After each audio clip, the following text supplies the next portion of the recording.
این غذا قطعا میشه جزو یکی از بهترین غذاهایی که میتونید درست کنی و ازش لذت ببری. بادمجون کباب یه غذای شمالی خیلی راحت ولی فوق‌العاده خوشمزه است که با مواد در دسترستون میتونید اون رو درست کنین و کلی حالش رو ببرید. بریم با هم نحوه درست کردن این غذای خوشمزه رو یاد بگیریم. این غذا اسمای مختلفی داره، بهش بادمجون کباب یا بادمجون شکمپر میگن، ولی اصلا بادمجونش کبابی نمیشه. برای درست کردنش به چند تا بادمجون تازه و شیرین احتیاج داریم و همینطور به گردو، رو به انار، رو به گوجه و سبزیجات معطر. سبزیجاتی که داخلش استفاده میکنیم جعفری، گیشنیز، کمی نعنا، ریحون، برگ سیر و اگر سبزیجات معطر شمالی هم داشتین که بریزین طعمش محشر میشه. تو شروع کار اول پوست بادمجونا رو میگیریم و بعد اینکه اونا رو پوست کندیم یه برش داخل بادمجون ایجاد میکنیم، بهش نمک میزنیم و میذاریم یه نیم ساعتی بمونه تا تلخی بادمجونا گرفته بشه. برای داخل بادمجون کباب از چند تا گوجه هم استفاده میکنم و اون رو هم به حالتی که توی فیلم میبینی یه برش ایجاد میکنم. میریم سراغ درست کردن مواد میانی این غذای خوشمزه. برای درست کردنش یه دونه پیاز رو خردش میکنم و داخل یک کاسه میریزم. همینطور از سیر استفاده میکنم، از چند تا حبه سیر تازه. برای داخل این غذا اگه برگ سیر تازه هم داشتین توی سبزیش استفاده کنین که طعمش رو خیلی خوشمزه میکنه.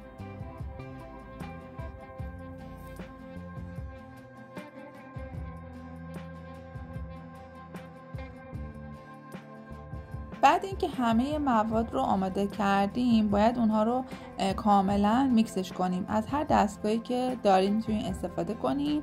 پیاز و سیر رو به همراه سبزی‌های معطر و تازه‌ای که داریم من داخل غذاساز میریزم و اونها رو باید کامل میکس کنیم تا بعد پخت این مواد کاملا روغن بندازه و لابدار بشه.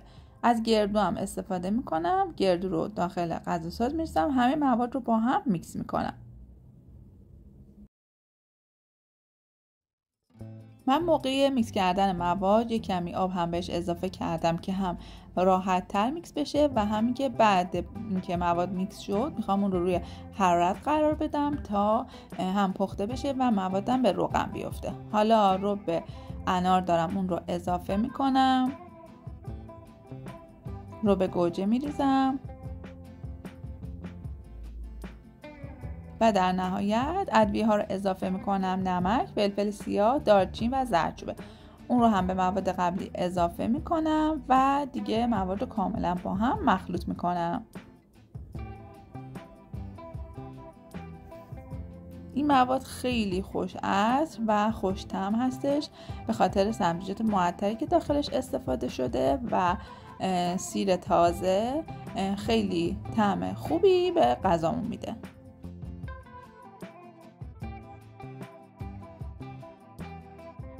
حالا نوبت سرخ کردن بادمجونا هستش. اون رو داخل روغن سرخش میکنم.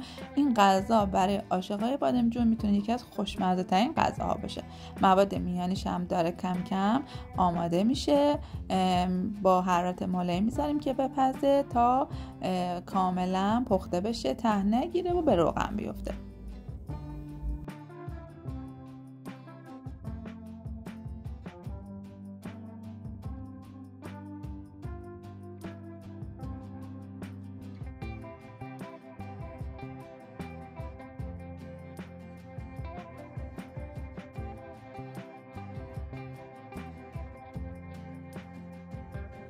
کم کم مواد میانی بادمجون شکمپر ما داره آماده میشه. باید آبش کشیده بشه و مغز گردو و سبزیجاتش پخته بشه.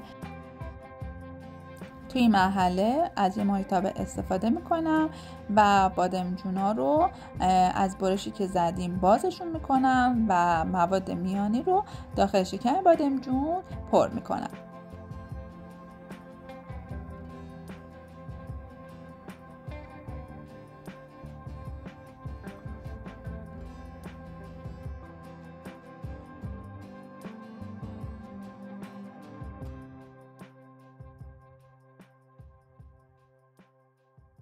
ترکیب بادمجون با این مواد میانی به حدی خوشمزه میشه که حتما بهتون پیشنهاد میکنم این غذا رو یه بار درست کنین تا متوجه بشین که چه طعم و مزه عالی داره.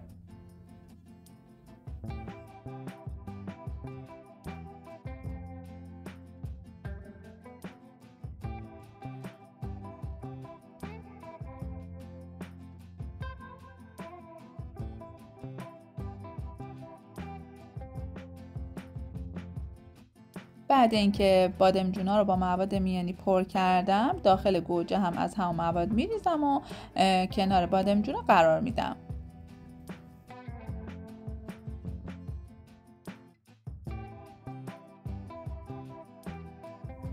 حالا یک کمی از مواد رو کناره های ظرف قرار میدم تا با آبی که از بادمجون و گوجه خارج میشه مخلوط بشه و طعم خیلی خوبی به غذامون بده. این غذا رو با حرارت خیلی کم درستش میکنیم. یک کمی کره و روغن کف مایتای میریزیم و اجازه میدیم یه نیم ساعت تا 40 دقیقه غذا با حرارت ملایم بپزه و به روغن بیفته و در نهایت یک غذای جذاب و گیاهی و البته خیلی خوشمزه رو درستش میکنیم.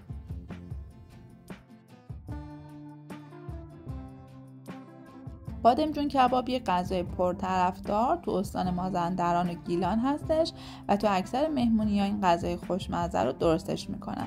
منم به شما پیشنهاد میکنم حتما درستش کنید. این غذا نیازی نیستش که حتما سبزی‌های شمالی رو داشته باشین. با سبزیجات معطری که تو همه شهرها پیدا میشه میتونین این غذا رو درست کنین و مطمئنم که یک بار بخورین عاشق طعم و مزه‌اش میشین.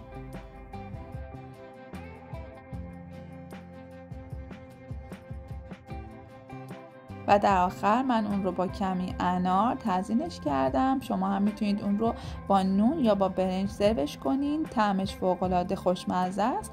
امیدوارم این آموزش رو دوست داشته باشین و در کنار عزیزانتون اون رو درست کنین و نوش جان کنین.